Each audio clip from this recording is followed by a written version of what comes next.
Good morning, students. In a previous class, I already completed very important long question for the chapter chemical equilibrium. That means Le Chatelier principle.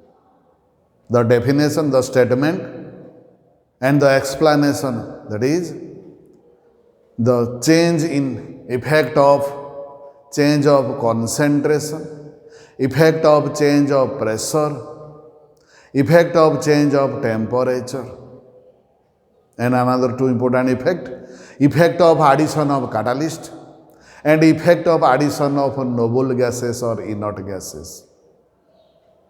Today, that is the first class of the next sub-unit, that is ionic equilibrium. I will try to focusing some important terminology. That means, what do you mean by electrolyte, non-electrolyte, weak electrolyte, strong electrolyte? What do you mean by degree of dissociation or degree of ionization? Next, Ostwald dilution law.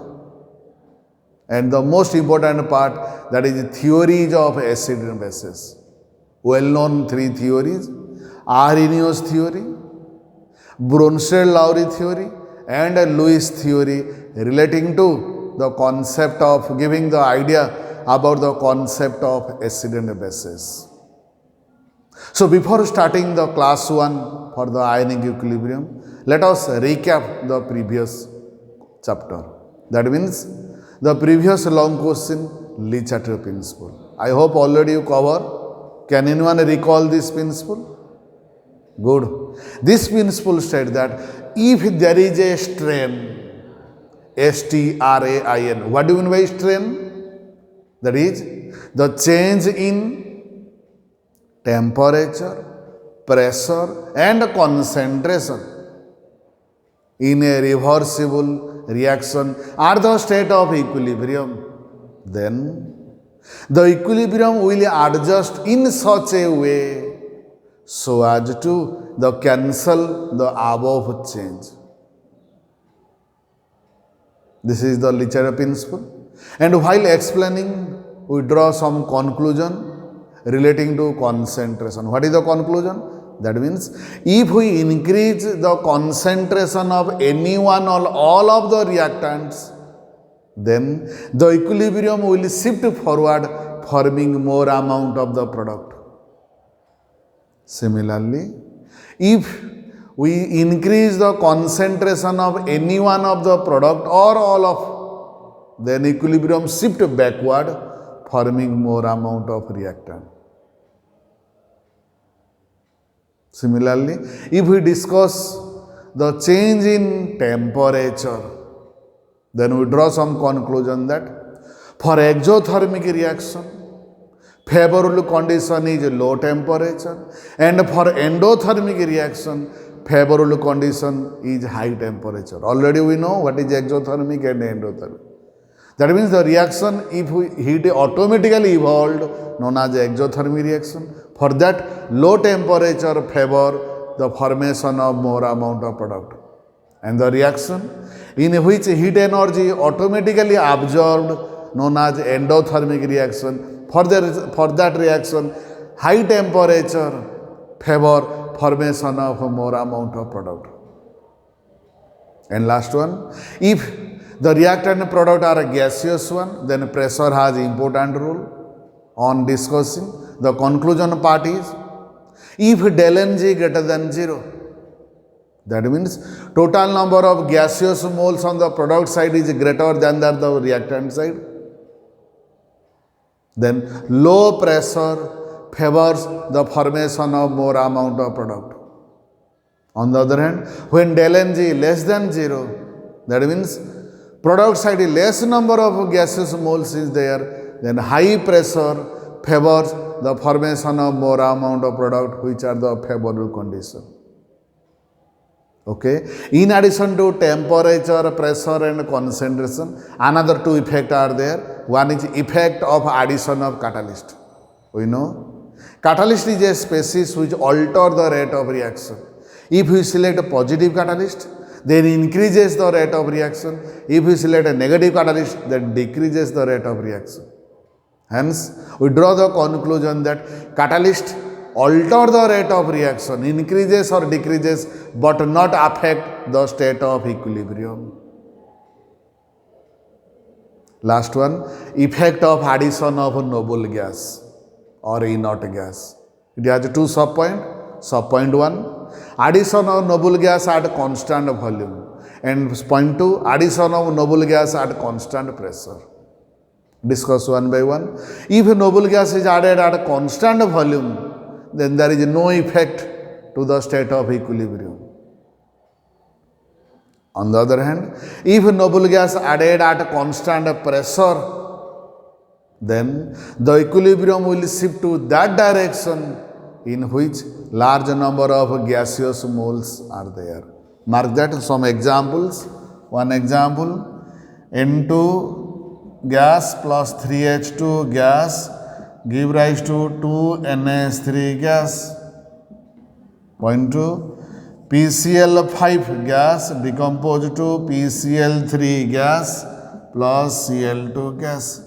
So mark that here the total number of reactant is, that is 4 volume, while here product is 2 volume. Here is, in second case it is 1 volume, in the product side is 2 volume.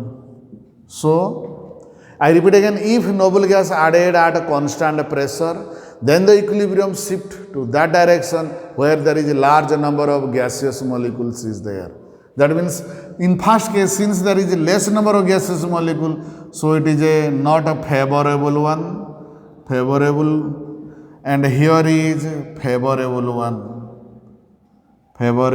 one. That means in second case, if noble gas added at a constant pressure, then equilibrium shift forward, forming more amount of product, which one is the favorable condition. It is all about the effect of change of pressure, temperature, concentration, addition of catalyst and addition of noble gas at constant pressure and constant volume. Then we switch over to application. Very, very important one, that is application of Le-Chatelier principle.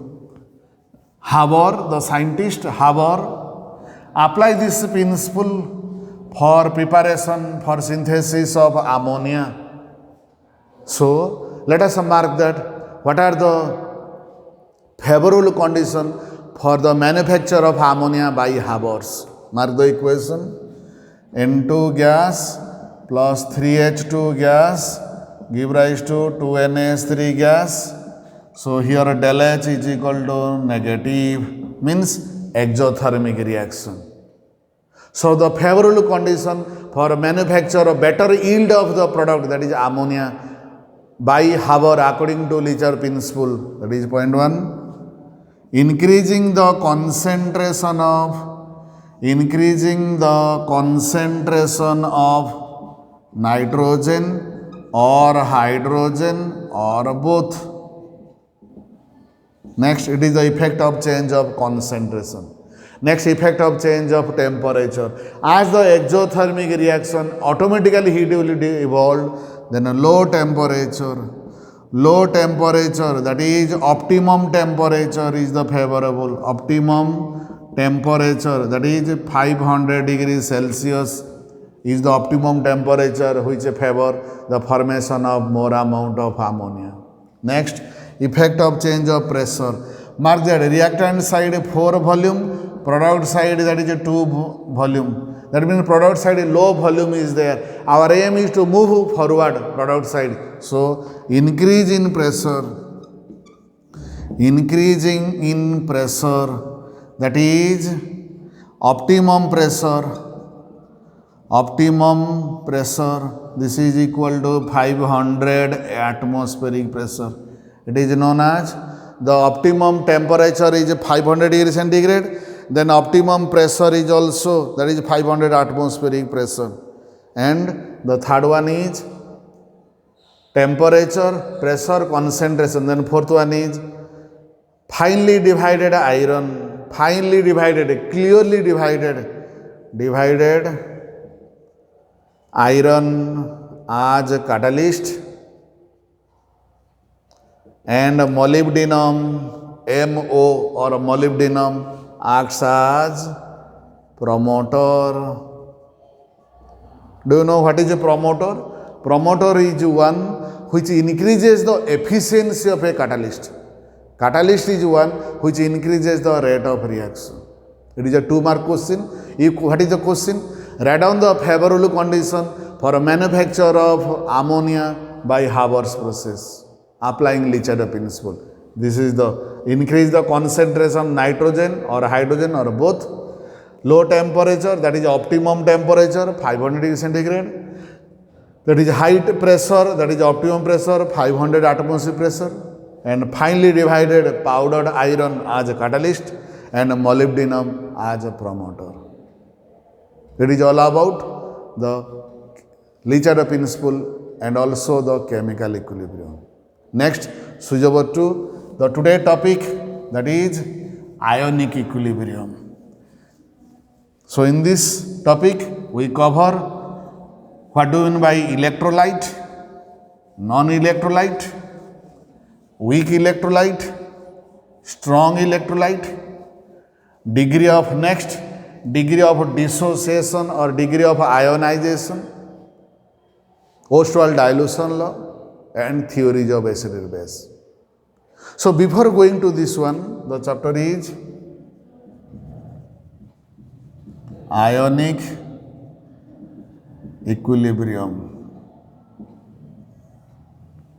So before going to the subject matter, let us discuss what do we mean by the concept that is ionic equilibrium. That means the equilibrium established between ionized ion and non-ionized molecule is known as ionic equilibrium. I repeat again, the equilibrium established between non-ionized molecule and ionized ion is known as ionic equilibrium. So in this case, we discuss some points are there, some terminology is there. One is electrolyte. I repeat again, students, not worry about writing. It is the phase 1, that means clear the concept. In phase 2, we write the definition, terminology. In phase 3, go through solving numericals. Okay, good. That means electrolyte. Point 2, non-electrolyte. Point 3, strong electrolyte. Point 4, weak electrolyte. Let us discuss one by one. What do you mean by electrolyte? The substance or species in molten form or fused form, melt, molten means melt, or fused form, or in aqueous solution, contain ions and hence conduct electricity, known as electrolyte. I repeat again, the substance in fused or melted molten form or in aqueous solution contain ion and hence conduct electricity, known as electrolyte. For example, that is acid, bases, salts are comes under electrolyte. On the other hand, move to next point, non-electrolyte. That is in fused or molten form or in aqueous solution.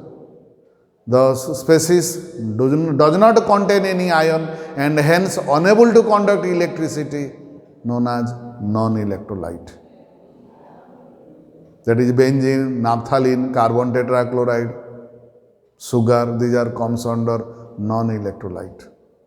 Then electrolyte again is of two types. One is a strong electrolyte, one is a weak electrolyte. That means if a maximum fraction of molecule dissociated and hence contain maximum fraction of ion and hence conductivity is maximum, known as strong electrolyte.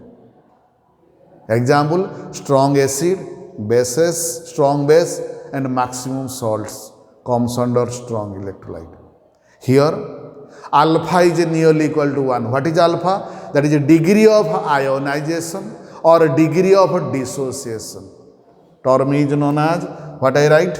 Another one term, that is 5. Degree of ionization, or it is known as a degree of dissociation. Symbol is alpha. What do you mean by degree of ionization or degree of dissociation? The fraction of molecule dissociated into ion is known as a degree of ionization or degree of dissociation. What fraction of molecule dissociated to ion divided by the total number of molecule taken is known as degree of ionization or degree of dissociation. If completely dissociated, that means alpha is nearly equal to 1, known as a strong electrolyte. If partially dissociated, then alpha is less than 1, that is known as weak electrolyte. In case of weak electrolyte, partially, weakly or feebly ionized, forming less number of ion and hence conductivity is low, known as weak electrolyte. Generally, weak acids, weak bases, and weakly ionized salt, that is known as sparingly soluble salt, feebly ionized salt are comes under weak electrolyte. So we cover what is electrolyte, what is non-electrolyte, what is weak electrolyte, what is strong electrolyte, and what do you mean by degree of ionization or degree of dissociation. Next, we move to another one, that is Ostwald dilution law. Next we discuss Ostwald dilution law. Mark that. Next we discuss Ostwald dilution law. That is, this law says that the degree of dissociation or the degree of ionization is inversely proportional to the square root of concentration or directly proportional to square root of volume. I repeat again, mathematically, alpha is equal to K by C square root over, or alpha is equal to KV square root over. I repeat again, the degree of ionization or degree of dissociation is inversely proportional to the square root of C, means concentration in moles per liter, or directly proportional to the square root of volume, where this K is known as a proportionally constant, that is known as ionization constant or dissociation constant. If we select acid, then we say it is a Ka. If we select a base, then it is known as Kb. So from these two terms, that is alpha is equal to square root of K by C. From these two terms, mark that if we square root both sides, squaring both sides, then it is clear that Ka is equal to, mark that, Ka is equal to C alpha square, or Kb is equal to C alpha square. Mark that, where Ka and Kb are known as dissociation constant or ionization constant. It is about Ostwald dilution law. Next, switch over to very important part or first long question of this chapter, that is concept of acid and bases.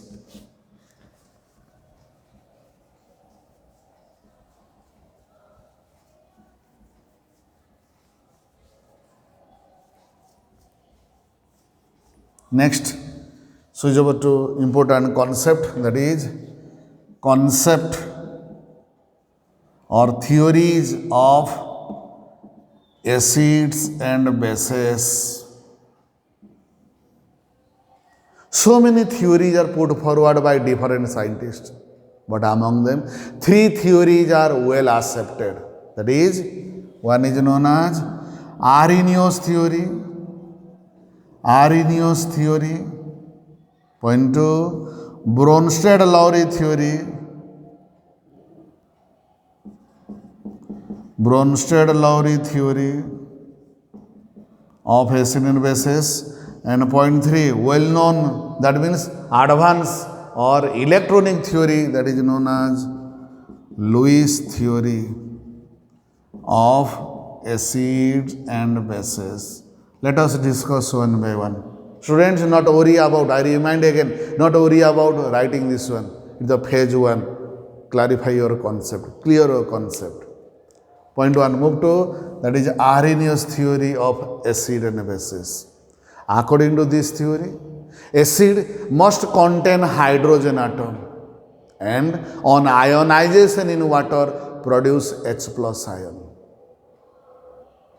Bases contain OH group, hydroxyl group, and on ionization in water provide OH minus ion. Repeat again. Acids are those substance, those molecule of which on ionization in water gives H plus ion, and a base molecule or substance which on ionization in water give OH minus ion. And point 3, whenever an acid combines with a base, neutralization takes place, resulting in the formation of salt and water. This is the oldest theory, that is Arrhenius theory. Next, switch over to the second theory, that is a Bronsted-Lowry theory. According to this theory, acid is defined as a species. It may be molecule or ion. In Arrhenius theory, only molecule is there. In Bronsted-Lowry theory, it is molecule or ion which provide a proton, not necessary to dissolve in water. It is, according to this theory, acid is defined as a species, that is a molecule or ion, which gives a proton, H plus ion, otherwise known as a proton. While base is a species, molecule or ion, which accept a proton. Acid, proton donor, bases, proton acceptor. Mark that. If I select HCl, then it gives H plus ion plus Cl minus. If it is acid, according to this theory, when acid donate a proton, then after donating proton, what is left? Known as conjugate base. Conjugate base. Similarly, ammonia NH3, when accept a proton, what is the form? NH4 plus. According to this theory, it is a base because it accept a proton. So, according to this theory, whenever a base accept a proton, after accepting a proton, what is left? What is the form? That is known as conjugate acid. Mark that, very, very interesting one. Acid donating proton, what is left? That is known as conjugate base. Base accepting proton, what is left? Known as conjugate acid. So these two are known as conjugate pair. Acid and its conjugate base, base and its conjugate acid, known as conjugate pair, which differ by a proton. According to this theory, if acid is strong, then conjugate base is weak. If base is weak, then conjugate acid is strong. And last point, according to Bronsted-Lowry theory, whenever acid combines with a base, in Arrhenius theory, there is a neutralization takes place, resulting in the formation of salt and water. But according to Bronsted-Lowry theory, whenever an acid combines with a base, no neutralization is there. Rather, resulting in the formation of another pair of acid and a base, which are known as conjugate pair. Okay. Next, move to third theory, that is known as Lewis theory. It is a modern theory or electronic concept. This is based upon the electronic concept. So, according to this theory, acid is one which is deficient of electron, and base is one which is rich in electron. Mark that. I repeat again. According to this theory, Lewis theory, acid is one which deficient in electron species, molecular ion, electron deficient species always accept a pair of electron, while base is one is a molecular ion which is electron rich species always donate a proton. That means according to this theory, acid are electron deficient species. Electron deficient species, while bases are electron rich species.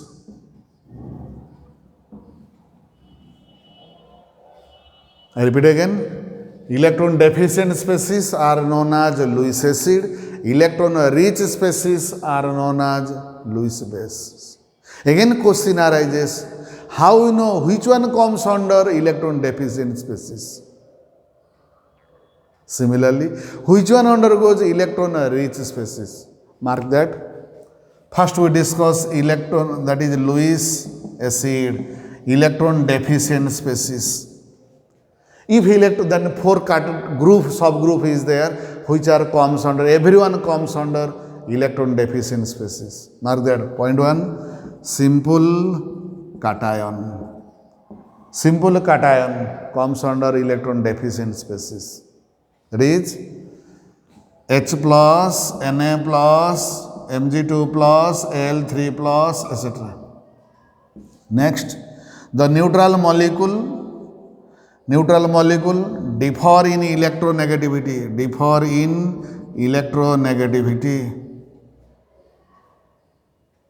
as a result of which there is development of partial positive negative charge electron deficient species. That is, next is neutral molecule where central atom possesses vacant d orbital, where central atom possesses vacant d orbital.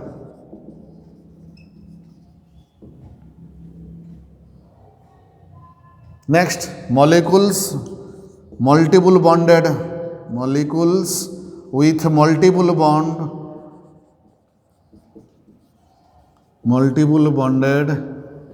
and also differ in electronegativity. These are some species comes under electron deficient species or Lewis acid.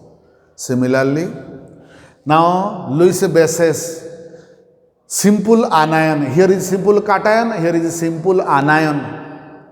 Okay, and another one is the molecule, mark that in previous case molecule multiple bonded and electron deficient species possess central atom. Here molecule, neutral molecule where central atom is electron rich species. These are two conditions of Lewis bases. And point 3, whenever an acid combines with a base, in according to Arrhenius theory, neutralization taking place resulting in the formation of salt and water. According to Bronsted-Lowry theory, no neutralization resulting in the formation of another pair of acid and base. But according to Lewis theory, whenever a Lewis acid combines with Lewis base, there is resulting in the formation of coordinate covalent bond or dative bond. It is all about the phase 1. What do you mean by electrolyte, non-electrolyte, weak electrolyte, strong electrolyte? What do you mean by degree of dissociation or degree of ionization? Ostwald theory. Then concept of acid and bases, that is Arrhenius theory, Bronsted-Lowry theory and Lewis theory. Okay, in phase 2 we write this definition of this terminology, and if phase 3 then we go through some numerical one. Now ready to write some terminology one by one. Mark that. First one is, what do you mean by ionic equilibrium? The equilibrium established between non-ionized molecule and ionized ion. I repeat again, the equilibrium established between non-ionized molecule and ionized ion is known as ionic equilibrium. Move to next one. What do you mean by electrolyte? Already we discussed, note down. These are the substances which are in molten, melt or fused state or in aqueous solution. Aqueous means water, addition of water, contain ion and hence conduct electricity, known as electrolyte. Generally These are the either ionic compound like sodium chloride, sodium hydroxide, or polar covalent compound like hydrogen chloride, that is hydrochloric acid, nitric acid, sulfuric acid, etc. Next is non-electrolyte, that is these are the substances which are in molten or fused state or in aqueous solution, do not contain ion. Here contain ion, do not contain ion, and hence do not conduct electricity, known as non-electrolyte. Generally, these are non-polar covalent compound like naphthalene, ether, carbon tetrachloride, etc. Next, again electrolyte is of two types. One is strong electrolyte, one is weak electrolyte. Mark that. What do you mean strong electrolyte? These are the substances which are completely ionized in aqueous solution and possess high electrical conductivity. I repeat again, strong electrolyte completely ionized. That means the degree of ionization or degree of dissociation, symbol alpha is equal to 1. For example, all the strong acids, strong bases and strong salts are comes under strong electrolyte. Next is weak electrolyte. These are the substances which are partially ionized, weakly ionized, feebly ionized, and hence possess lower electrical conductivity. That means in that case, degree of ionization or degree of dissociation is less than 1. These are known as weak electrolyte. For example, weak acid, weak bases, and sparingly soluble salt comes under weak electrolyte. So in two cases we use one word, that is alpha, degree of dissociation or degree of ionization. That means the fraction of molecule dissociated into ion is known as the degree of dissociation. Mark that, degree of dissociation or degree of ionization, which is represented by the symbol alpha. What is the degree of dissociation?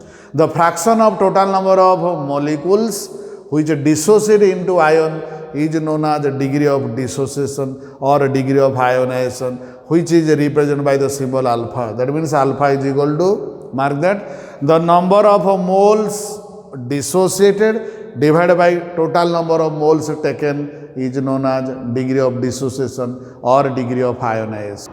Next, note down Ostwald dilution law. Mark that the statement, for a weak electrolyte, this law states that the degree of ionization or degree of dissociation is inversely proportional to square root of molar concentration or directly proportional to square root of the volume in liter containing 1 mole of the electrolyte at a given temperature.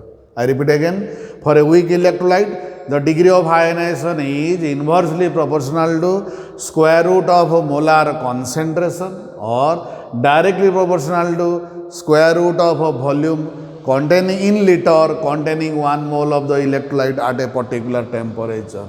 Mathematically, this law is represented as alpha is equal to square root over of K by C, where K is known as ionization constant or dissociation constant. Again, we know that if V, what is V? The volume of the solution liter containing 1 mole of electrolyte, then we know concentration C is equal to N by V, number of mole per unit volume. As we select number of mole is 1, so C is equal to 1 by V. Putting this value over here, C is equal to 1 by V, then it is alpha is equal to square root over Kv. So combiningly, mathematically, Ostwald dilution is represented as alpha is equal to square root over of K by C or alpha is equal to square root over of K into V, where K is known as dissociation constant or ionization constant. For acid, it is known as Ka. For base, it is known as Kb. Some important point we have to remember. For monobasic acid whose basicity is 1, which donate 1 H plus ion, for weak electrolyte alpha is equal to Ka by C is equal to square root over of Ka by V, where Ka is known as ionization constant or dissociation constant. Similarly, for monoacidic base weak electrolyte alpha is equal to Kb by C square root over is equal to Kb into V square root over, where Kb also ionization constant or dissociation constant for weak base. In addition to some other points, mark that while necessary for solving problem, H plus ion concentration is equal to H3O plus ion concentration is equal to square root over of Ka into C. Similarly, OH minus ion concentration is equal to square root over Kb into C. C known as concentration and Kb known as ionization or dissociation constant for base. Another one also, for calculating H plus ion concentration is equal to C alpha, and also for calculating OH minus ion concentration is equal to C alpha. These are some numericals necessary. These are formula necessary for solving the numericals. Next, switch over to the theories of acid bases. I already covered. Three well-known theories are there. First one is Arrhenius theory. Mark that. What is this theory state? According to Arrhenius theory, acid is defined as a substance which contain hydrogen and which when dissolved in water gives H plus ion. For example, HCl, H2SO4, HNO3. HCl dissolved in water to give H plus Cl minus, HNO3 dissolved in water gives H plus NO3 minus, etc. Similarly, base is defined as a substance which contain hydroxyl group, OH group, and which when dissolved in water gives OH minus ion. For example, NaOH, KOH, NH4OH, etc. Mark that NaOH when dissolved in water provide Na plus, OH minus. KOH when dissolved in water provide K plus, OH minus, and so on. Point 1 for acid, point 2 for base, and point 3. Whenever an acid combines with a base, that is known as the process of neutralization. That is known as neutralization taking place resulting in the formation of salt and water. Mark that HCl acid combined with NaOH base resulting in the formation of NaCl and water. These are the point Arrhenius theory regarding to acid and a base. And third one, what happens when acid combines with base.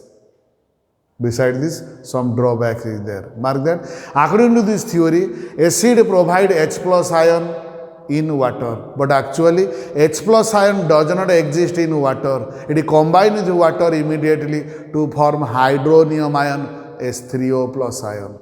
Okay, mark that. According to this theory, when an acid is a substance which provide H plus ion in aqueous solution, but H plus ion does not exist independently in water. It combines with water to form H3O plus ion. Next point is, it fails to explain the acidic and basic property of substance in solvent other than water. If we select other solvent than water, then this theory fails to explain the acidic and basic nature. Next one, it fails to explain the acidic property of substance which do not contain hydrogen. So in many acid is there, for example BF3, AlCl3, these are the well-known acid but not contain hydrogen. Similarly, this theory unable to explain the basic nature of substance which do not contain OH minus ion. For example, ammonia, calcium oxide, sodium carbonate, these are well-known base but not contain OH minus ion. These are some drawbacks of Arrhenius theory. Next, switch over to the second theory, that is a Bronsted-Lowry theory. Mark that. According to this theory, acid is defined as a substance, it may be molecular ion, which has a tendency to donate a proton. Proton means H plus ion to other substance.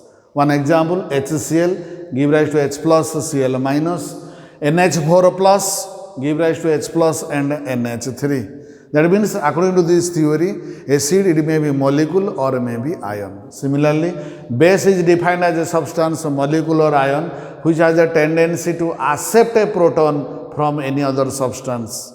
For example, H2O is a base, it accepts a proton forming H3O plus, that is carbonate ion CO3 2 minus accept one proton forming bicarbonate ion. It is also molecular ion.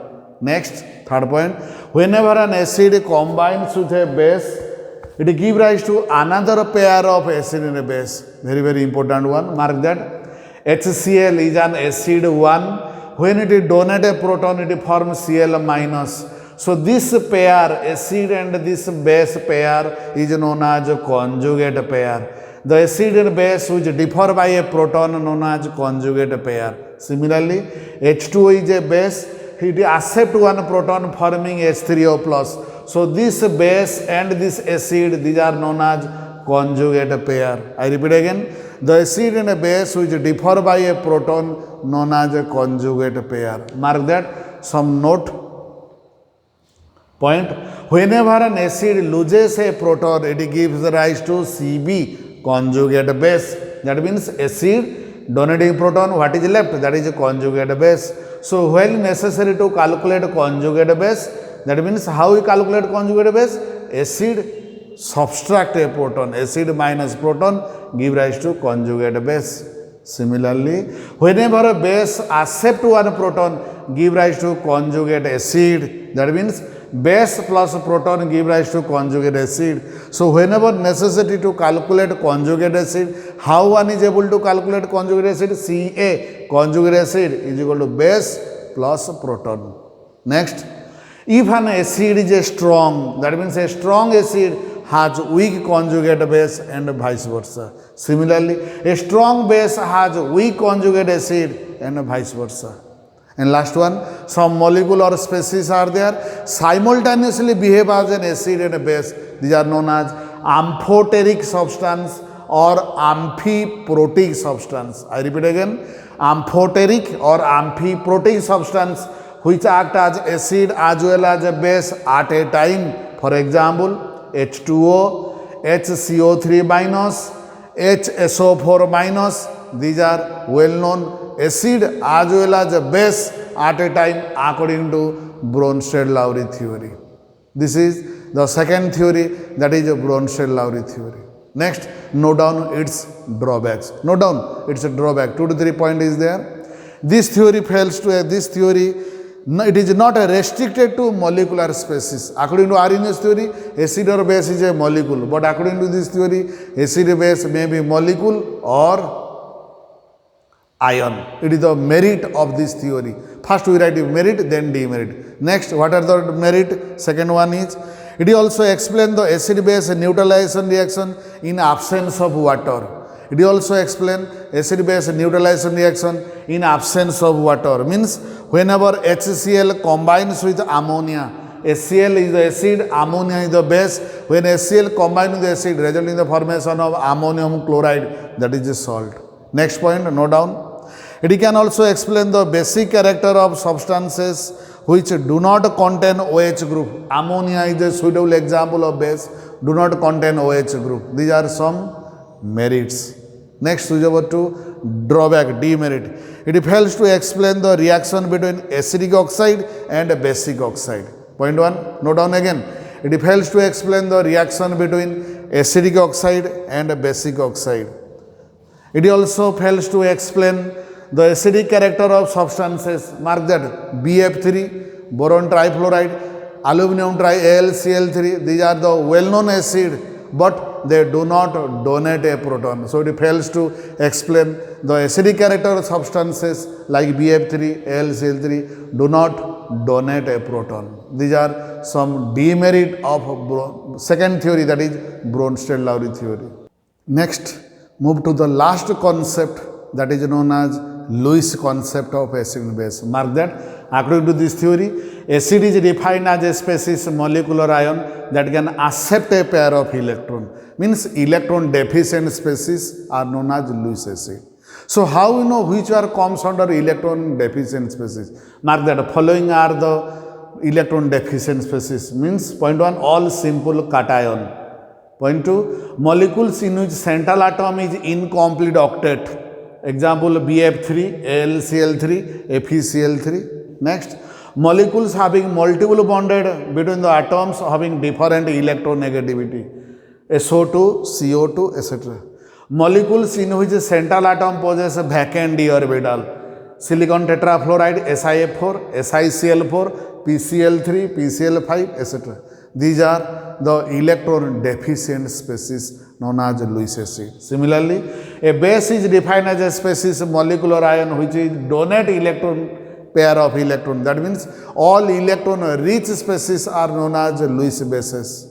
Again, how you know which are fall upon the electron rich species? Mark that following are the electron rich species. That is all simple anions. Next, molecules having one or more lone pair of electron, that is H2O, NH3, ROH means alcohol, etc. Point 1 acid, point 2 base. Point 3, whenever an acid combines with a base, resulting in the formation of a dative bond, that is a coordinate covalent bond. For example, BF3 when combined with NH3. NH3 Lewis base, electron rich species, BF3 Lewis base, it is Lewis acid, electron deficient species, resulting in the formation of dative bond. The arrowhead towards the acceptor one, the tail head towards the donor one. In this way, there is the result in the formation of a coordinate covalent bond. Okay. Last, move to the drawbacks. It fails to explain the strength of acid and base because it does not consider the ionization. And next, we know that acid-base neutralization reaction is very fast, but simultaneously that the formation of dative bond is a slower one. It is all about this theory, that is Lewis theory.